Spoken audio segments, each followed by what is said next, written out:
Well, what's up, guys? Welcome back. This is part two of products of polynomials. So we're going to look to undo, undo our distribution from before. This is our first kind of adventure into factoring. I've been talking about it all year. The skill is going to actually really help you to be successful in Algebra 2 when you guys get there. Factoring is going to keep rearing its ugly head. So learn to embrace it, learn to love it. It is a very, very useful skill, I guess you could call it. It's going to help you in the future, especially with all your math classes, um, being able to kind of dissect a polynomial into its factors. So today we're going to talk about polynomial factoring with GCF. If you don't remember what GCF is from prior years, it's greatest common factor. Okay, whatever the biggest factor they have in common is. So we've done this before with numbers. If you were to compare, say two numbers like 12 and 24. If you were to list out their factors, right, I mean, you'd have, okay, 12 is made up of 2, 2, and 3. And 24, we could do it lots of ways. I'm just going to go 12.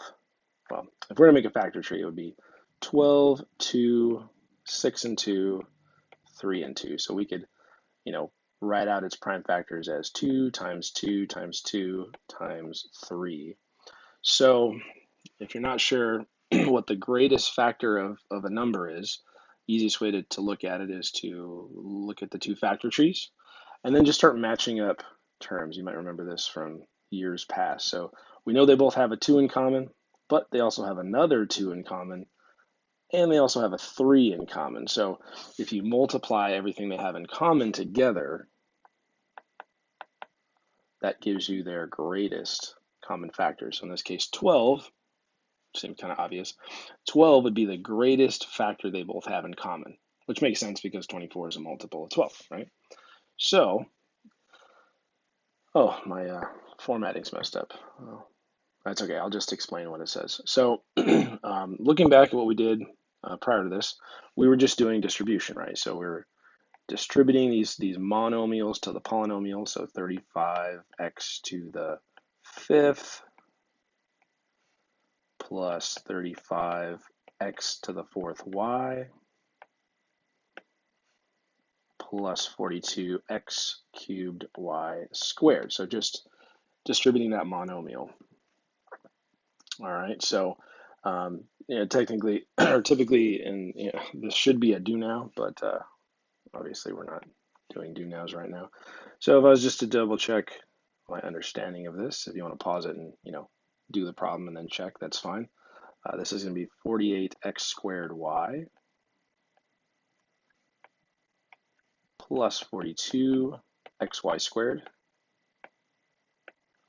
minus 24y cubed. Okay, so just distribution recap from before. So now what we're going to do is we're going to talk about what to do to undo that process. Okay, how do we undo distribution? It's basically, it's called factoring. Okay, so we're going to look to undo our distribution. So as we do that, we're going to, excuse me, always check for a GCF of both terms separately. Okay, once you do the coefficients, that's what I'm referring to, the coefficients. So the GCF of the coefficients, once you have that number, then you're going to check for your monomial total. Okay, so it might just be a number, it might be a number and a variable, it might be multiple variables, depends on how complex the polynomial is. So the tricky part is trying to find that greatest common factor of the variables. Okay, so for this particular example, let me go back up a second. So this particular example, we have negative 28, excuse me, minus 8b squared. So what I typically do is you draw a division bar under here, okay? And we look for the greatest common factor of negative 28 and negative 8. All right, so we know that 8 doesn't go into 28, so it can't be 8. But 4 goes into both, right? So 4 goes into 28 and 4 goes into 8. And because they're both negatives, I'm going to look to simplify this. There's not really a hard and fast rule on this. It would be fine if you used 4, but I'm going to go ahead and take out a negative 4. Okay, so I'm just pulling the negative 4 out of the whole polynomial. So so if I ask you, what's the GCF? You would just say, well, it's -4. I can't take a b squared out. I can't take a b out because of this constant here. Okay, the -28. The -28 doesn't have a variable, so I can't factor a variable out of it. All right.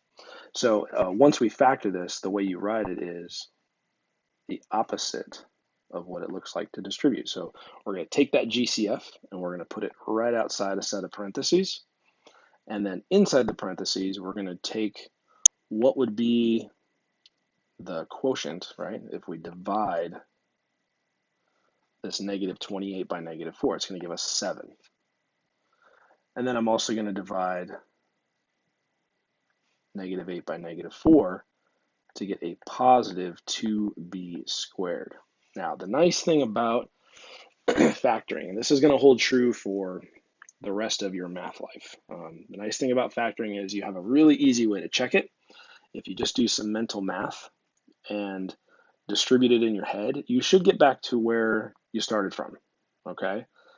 So obviously -4 times 7 would be -28. -4 times 2b squared would be -8b squared, so I know that I have factored it. The second thing you want to do, and I don't think I put it on here, no, I didn't put it in the notes, but add this to your notes. So you know you're done factoring when this part inside the parentheses is no longer factorable. So you shouldn't be able to divide anything else out of that polynomial or those terms. Okay, so that's how I know I'm done, because 7 and 2 have nothing in common. B squared doesn't have anything in common with the first term, so I know it's factored. And I do have a big brain question for you. So what do you think you would call a polynomial that's not factorable? So a polynomial that no matter what you did doesn't seem to have a factor. If you said prime, you'd be right. Good job. Or we could say it's not factorable. It's more to write, but it works. So just as a heads up, you will see some of those, and I am known for sneaking some of those in once in a while. So if you're struggling with a problem, and it's been 5 or so minutes and you can't seem to find a factor, might not be a factor there to do. So don't be afraid to put prime. It does happen. It's not very common, so don't think on your assignment you're going to have half of them are prime, but you can pretty much count on there being a couple. So keep an eye out for those. All right, so let's take a look at a couple examples that get progressively more complex. This first one, excuse me, -49n squared plus 70n. We look at the values of the coefficients first. Okay, so 49 is pretty easy to do because there's really only one way to make 49. That's 7 times 7, right? And we know 70 is divisible by 7. So clearly there is a greatest common factor of 7. Now we get to the variables, and this is where you've got to pay attention to the exponent value. Okay, so if you look at these as two separate values, right, n squared and n to the 1, you're only allowed to factor out what they both have in common. Okay, so since I have two n's in the first part and one n in the second part, the easiest way to do this is just to go with the lowest exponent, because we know they both have them in common. So that's just going to be an n, which means I can factor out an n out of both terms. So to write this in a factored form, I'd put the 7n outside the parentheses, and then, excuse me, inside the parentheses would be what's left when you divide the expression by 7n. So -49 divided by 7 would be -7, and n squared over n would just be an n. This is our rules of exponents, our quotient rule, right? So the division that says you subtract. So then our second term would be 70n divided by 7n. So 70 divided by 7 would just be 10. And then n over n cancels out. Notice mental math. If you were to distribute this in your head again, you get back to -49n squared plus 70n. So we know that that is a good factorizing of that expression. Okay, looking at a little longer polynomial, I've got several things to deal with, right? I got the numbers, and then I've got several a values, right? Different exponents. So Looking at 12, 3, and 3, the greatest common factor of those obviously would be 3. These ones are nice and easy when they give you prime numbers as coefficients. And then if you paid attention to that last example, what do you think the a value they all have in common is? If you said a squared, you'd be right, because I can't take any more than 2 out of all 3 terms, right? So keep that in mind, because if I ever had, say I had a constant over here like plus 5, well, then I wouldn't have a common factor of a squared because I can't take a squared out of 5.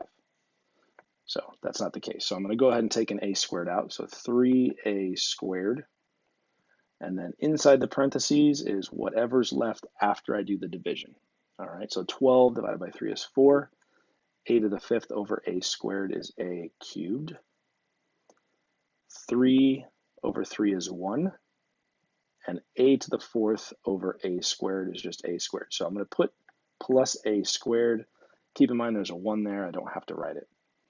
And then for the last term, 3a squared over 3a squared, right? Anything over itself is just 1. So you do want to make sure you write that 1 value. Okay, mental math, redistribute. You should get back to where you started, which we do.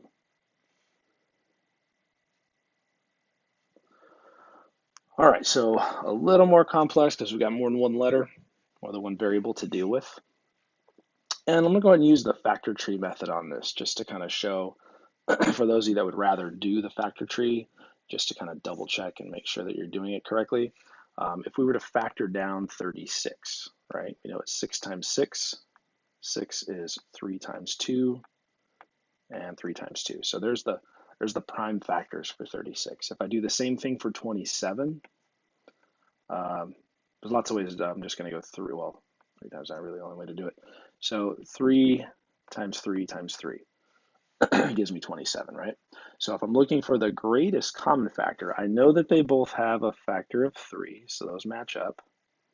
And they both have another factor of 3, so those match up. So if I put them together, 3 and 3 is 9, right? 3 times 3. So I know the greatest common factor of 27 and 36 is 9. So that's what I'm going to divide by. So that's how you do it if you do the factor tree. And then the easiest way to do this is to look at it alphabetically. Just start one letter at a time, go alphabetical order. I'm going to start with x's, okay? So keep in mind there's an x to the 1 here. So if I have 2 x's in the first term, 1 x in the second term, then the greatest common factor of those would be x. Going down the line to y, it would be y squared because the 2 is the smallest exponent. It's the only thing I can take out of both terms. And then finally the z, they both have at least one z in common, right? So write it out in front of the parentheses. And what's left goes inside the parentheses. So 36 divided by 9 is 4. X squared over x is x. Y to the 4th over y squared is y squared. Remember, we're subtracting. And z squared over z is just z. Moving on to the second term, that minus sign goes there. So 27 divided by 9 is 3, or negative 3 rather. X over x is 1. Y squared over y squared is 1. And z over z is 1. So I'm actually done at that point. Notice that inside here, there's nothing else to factor out. So that's how I know I'm done. All right, and so that's the basics of factoring. There's going to be a lot more involved, and one thing I forgot to mention, you should probably put in big capital letters in your notes, highlight it, circle it, star it. As we move forward with the different types of factoring of polynomials, the more complex they get, the very first thing you should always do is check for the greatest common factor. What that does is it makes it way easier to analyze what's left after you take the greatest common factor out. It simplifies things down. It makes it a lot easier to work with. So become proficient in this, get your work done. Make sure you ask in class if you have problems or questions. If you want to see some more examples, that's the plan for tomorrow, or rather today. I'm recording this on Wednesday. So see you guys in class, and